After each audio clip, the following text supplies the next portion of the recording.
Hello there, fams. Justice K here.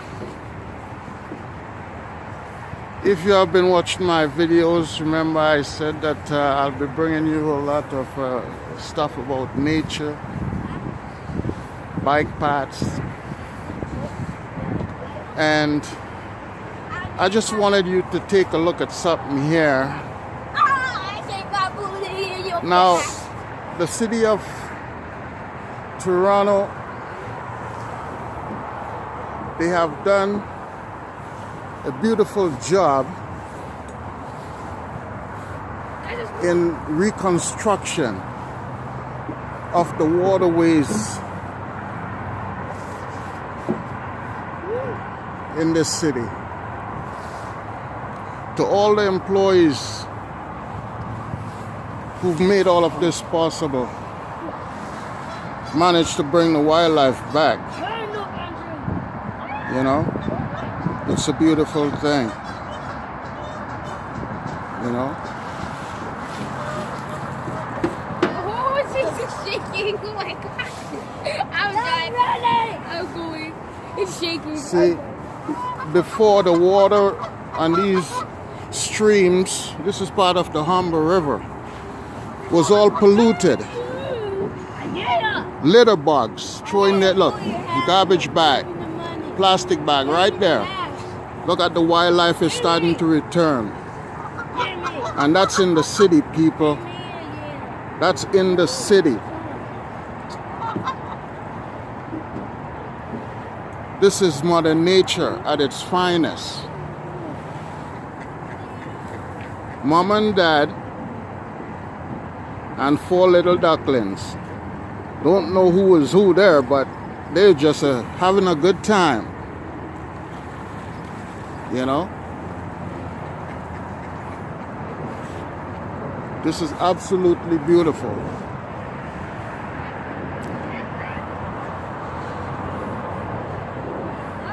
Now where I'm at,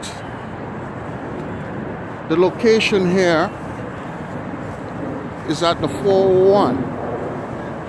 This is the first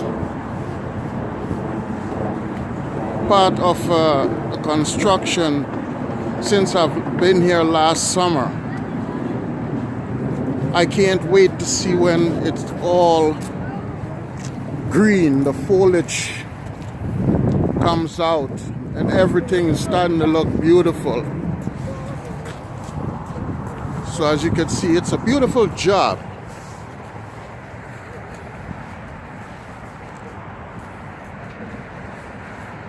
Absolutely gorgeous.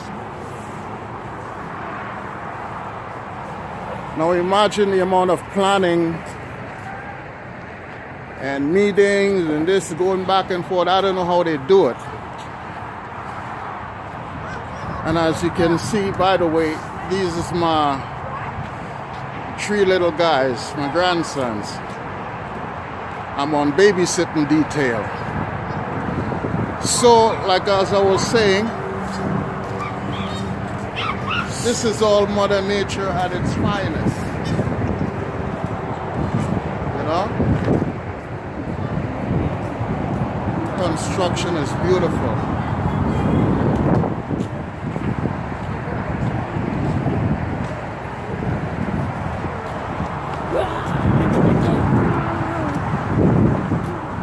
And then over here, we've got a lot of graffiti underneath this pathway, underneath the bridge. But I'll just show you a little. To see more of it, there will be a second part because the timeline is a little bit short. Now, I don't know if these are gang members or whatever that did these beautiful murals out here, you know? And I don't know what the city decides to do with this, if they're gonna paint it over or leave it as it is. No, I'm not promoting gangs doing this kind of stuff or whatever. I'm not into that. My view is this. If you have the mindset to come up with such a creative idea in your mind and implement it on this kind of stuff and has such beautiful artwork, wouldn't you, or don't you think that this would be better preserved on canvas? Art school, people. Art school. These murals are beautiful. I do not care if it's gang related or what, but I'm just saying, you know? It is beautiful. And the one thing that caught my eyes is this piece right here. That is where it all begins. Love, hate, everything. It's from the heart. This is Justice K. Signing off. Peace. One love. Press those buttons, please. Subscribe. Do what you do best.